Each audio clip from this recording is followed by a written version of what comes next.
చెప్తున్నా. I don't want people to call me beautiful. దాని బదులు నీది కష్టపడే తత్వం, నీలో కరుణ ఉంది, నీకు ధైర్యం ఎక్కువ, నువ్వు తెలివైన దానివంటే నాకు సంతోషం. Address us by our qualities. MS Subbalakshmi అంటే భక్తి, అందం కాదు.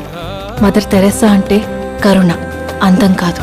ఐన్ ర్యాండ్ అంటే తత్వం, అందం కాదు. సరస్వతి అంటే విద్య, దుర్గా అంటే ధైర్యం, గౌరీ అంటే తపస్సు, లక్ష్మి అంటే శుభం. ఇలా ఏ దేవతనైనా ఆమె క్వాలిటీస్ కోసమే పూజిస్తారు, ఆమె అందం కోసం కాదు.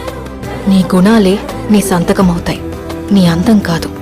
అందుకే ప్రపంచము మగాళ్ళలో కాదు, ఆడదే ఆడదాన్ని అందాన్ని దాటి చూసుకోగలగాలి. అలా అందాన్ని దాటి చూస్తే ఆడదానిలో ఒక సముద్రమే కనపడుతుంది, గుణాలతో నిండిన ఒక దేవతే దర్శనమిస్తుంది.